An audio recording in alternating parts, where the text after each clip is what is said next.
যেতিয়া মহাভাৰতৰ যুদ্ধ আৰম্ভ হ'বলগীয়া আছিল তাৰ পূৰ্বে এদিন দুৰ্যোধন আৰু অৰ্জুন শ্ৰীকৃষ্ণৰ কাষলৈ যুদ্ধৰ বাবে সহায়তা বিচাৰি গৈছিল আৰু সেই সময়ত শ্ৰীকৃষ্ণই বিশ্ৰাম কৰি আছিল। বিশ্ৰাম কৰি থকা দেখি দুৰ্যোধনে শ্ৰীকৃষ্ণৰ মূৰৰ শিতানৰ পিনে গৈ বহিলগৈ আৰু অৰ্জুনে শ্ৰীকৃষ্ণৰ ভৰিৰ চাইডে গৈ বহিল। শ্ৰীকৃষ্ণই যেতিয়া চকু মেলিলে তেতিয়া চকুৰ সন্মুখত তেওঁ অৰ্জুনক দেখা পালে আৰু তেতিয়া শ্ৰীকৃষ্ণই অৰ্জুনক সুধিলে যে অৰ্জুন তোমাক কি লাগে? আৰু তেতিয়া দুৰ্যোধনে মাত লগালে, হে প্ৰভু, মই প্ৰথমে আহিছিলো, গতিকে আপুনি যি দিয়ে প্ৰথমে মোক প্ৰদান কৰক।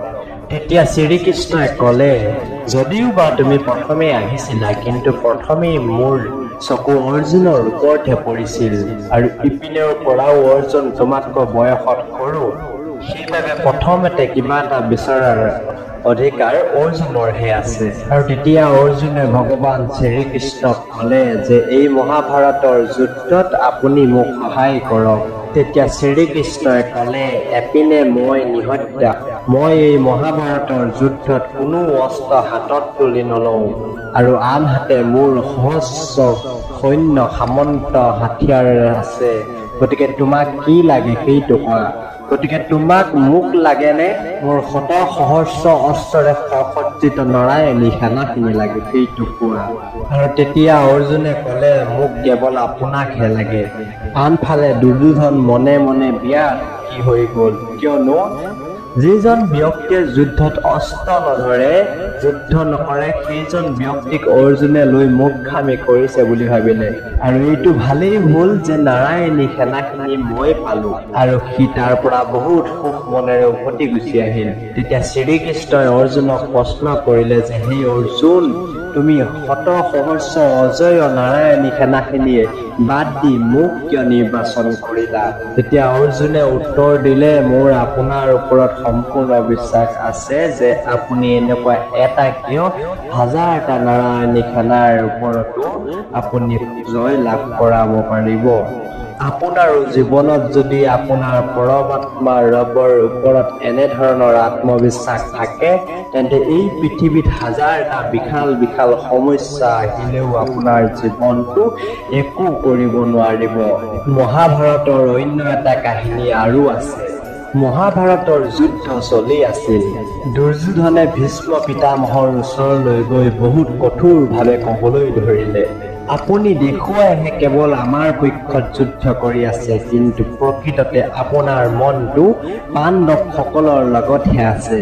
আপুনি স্বচ্ছ আৰু নিকাৰে যুদ্ধ কৰা নাই। দুৰ্যোধনৰ এনে বচন শুনি ভীষ্ম পিতামহৰ বহুত খং উঠিল। তেতিয়া ভীষ্ম পিতামহে খঙত জ্বলি পকি ক'লে, যদি এনেকুৱাই বুলি ভাবিছা তেন্তে মই আজি প্ৰতিজ্ঞা কৰিছো, কালিলৈ পুৱালৈ না মই থাকিম নহলে অৰ্জুন জীৱিত থাকিব। ভীষ্ম পিতামহৰ এই বচনৰ কথা সকলোৱে গম পালে আৰু যেতিয়া ভীষ্ম পিতামহৰ এই বচনৰ কথা শ্ৰীকৃষ্ণৰ কাণত পৰিলগৈ, শ্ৰীকৃষ্ণই অৰ্জুনক বিচাৰি ফুৰিব ধৰিলে। আৰু যেতিয়া শ্ৰীকৃষ্ণই অৰ্জুনক বিচাৰি বিচাৰি অৰ্জুনৰ কাষ পালেগৈ, তেতিয়া শ্ৰীকৃষ্ণই দেখিলে অৰ্জুনে বিশ্ৰাম কৰি আছিল। আৰু শ্ৰীকৃষ্ণই অৰ্জুনৰ কাষলৈ গৈ অৰ্জুনক জগালে আৰু অৰ্জুনক ক'লে যে অৰ্জুন, তুমি জানানে আজি কি হ'ল? তেতিয়া অৰ্জুনে ক'লে, মই সকলো জানো। আৰু তেতিয়া শ্ৰীকৃষ্ণই সুধিলে, কোৱাচোন তুমি কি গম পালা? মই গম পালো যে ভীষ্ম পিতামহে প্ৰতিজ্ঞা ল'লে কাইলৈ পুৱালৈ হয়তো অৰ্জুন নাথাকিব নহলে ভীষ্ম নাথাকিব বুলি। আৰু অৰ্জুনৰ মুখেৰে এনে কথা শুনি শ্ৰীকৃষ্ণই ক'লে, তুমি এইষাৰ কথা জনাৰ পিছতো ইমান নিস্তব্ধৰে শুব কেনেকৈ পাৰিছা?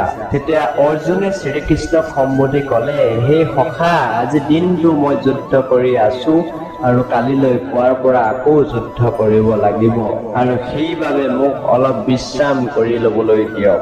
তেতিয়া শ্ৰীকৃষ্ণই অৰ্জুনক সম্বোধি ক'লে, হে সখা, কালিলৈ ভীষ্ম পিতামহে না তুমি থাকিবা না ভীষ্ম পিতামহ থাকিব বুলি বচন লোৱাৰ পিছতো তুমি ইমান নিশ্চিন্ত মনে কেনেদৰে নিদ্ৰাত আপ্লুত হ'ব পাৰিছা? তোমাৰ একোৱেই চিন্তা হোৱা নাইনে? আৰু অৰ্জুনে শ্ৰীকৃষ্ণৰ ভৰিত পৰি ক'বলৈ ধৰিলে, যিজনৰ চিন্তাত আপুনি ইপিনৰ পৰা সিপিনলৈ পগলাৰ দৰে হৈ আছে, যাৰ চিন্তা আপুনি নিজৰ চিন্তা বুলি ভাবি লৈছে।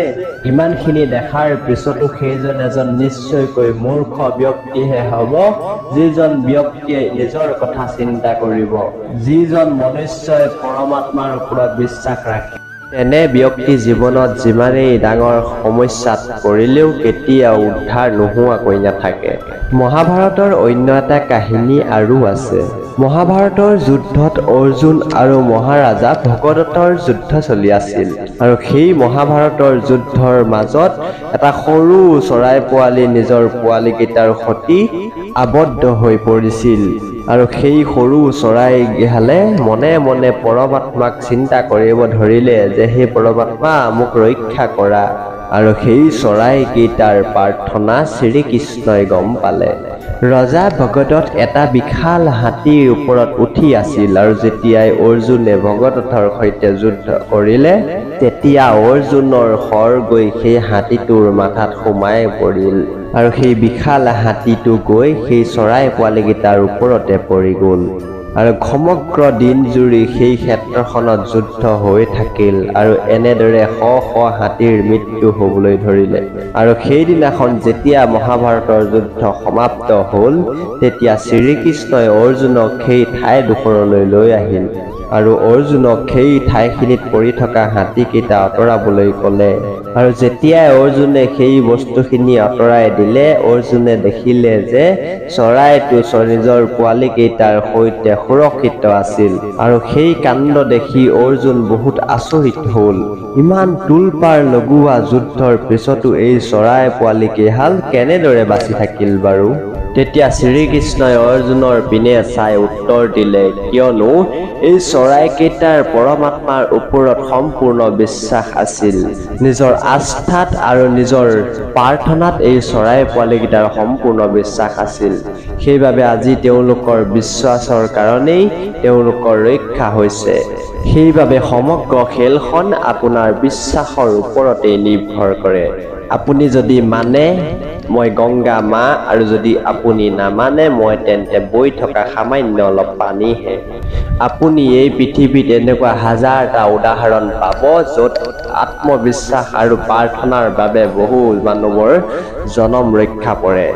সেইবাবে আপোনাৰ জীৱনত যেতিয়াই এনেকুৱা সময় আহে যিটো সময়ত আপোনাৰ বুদ্ধি, আপোনাৰ পইচা, আপোনাৰ ধন টকা পইচা সামৰ্থ্যই একোৱেই কাম নিদিয়ে, আৰু যেতিয়াই আপুনি অনুভৱ কৰে যে আপুনি কিবা এটা সমস্যাত ফচি গৈছে, যদি আপুনি নিজৰ প্ৰাৰ্থনা আৰু পৰমাত্মাৰ ওপৰত এনেকুৱা পৰিস্থিতিত বিশ্বাস ৰাখে, তেন্তে আপুনি বিশ্বাস কৰক আপোনাৰ সেই প্ৰাৰ্থনা আৰু আত্মবিশ্বাসৰ কাৰণে ভগৱন্ত পৰম পুৰুষে ডাঙৰ ডাঙৰ সমস্যাৰ পৰা আপোনাক বাহিৰলৈ উলিয়াই লৈ আহিব। এবাৰ শুদ্ধ আৰু নিকা মনেৰে পৰমাত্মাৰ ওপৰত বিশ্বাস আৰু প্ৰাৰ্থনা কৰি চাওক, তেওঁ আপোনাৰ সেই প্ৰাৰ্থনা স্বীকাৰ নকৰাকৈ কেতিয়াও থাকিব নোৱাৰে। তেওঁ যিকোনো ৰূপত আহি, যিকোনো ৰং ধাৰণ কৰি আহি হ'লেও আপোনাৰ সমস্যাত আপোনাৰ সমস্যাৰ সন্মুখত আহি থিয় দিবহি। আপুনি একেবাৰেই চিন্তা নকৰিব, কিয়নো সেইজন পৰমাত্মাই সকলো কথা জানে, যিবিলাক কথা এই পৃথিৱীত কোনেও নাজানে। প্ৰাৰ্থনা আৰু বিশ্বাস দুয়োটা অদৃশ্য বস্তু, কিন্তু দুয়োটা বস্তুতে ইমানখিনি ক্ষমতা আছে যে যিকোনো এটা অসম্ভৱ কামকো সেই বস্তুটোৱে সম্ভৱলৈ পৰিৱৰ্তন কৰি দিয়ে। গতিকে আপোনাৰ জীৱনত যেতিয়াই সমস্যাই ভৰি পৰে, আপোনাৰ মনটো দুখময় হৈ পৰে, আপুনি কেনিও একো ৰাস্তা দেখি নাপায়, আৰু যেতিয়াই আপুনি অনুভৱ কৰে যে মই আৰু নোৱাৰিছোঁ, এটা কথা সদায় মনত ৰাখিব, সেই পৰম পিতা পৰমেশ্বৰ ঈশ্বৰ ভগৱান আপোনাৰ লগত সদায় আছে। যেনেদৰে তেওঁ আজিলৈকে আপোনাক সকলো সমস্যাতেই, সকলো বিপদৰ সময়তেই আপোনাক সমস্যাৰ পৰা উলিয়াই, সেই সমস্যাৰ হাল উলিয়াই আপোনাক বাহিৰলৈ উলিয়াই আনিছে, একেদৰে আজিও আপোনাৰ যি সমস্যা হৈছে, যি পৰিচানি হৈছে, সেইসমূহৰ মাজৰ পৰা আজিও নিশ্চয়কৈ ভগৱন্ত পৰম পুৰুষে আপোনাক বাহিৰলৈ উলিয়াই আনিব।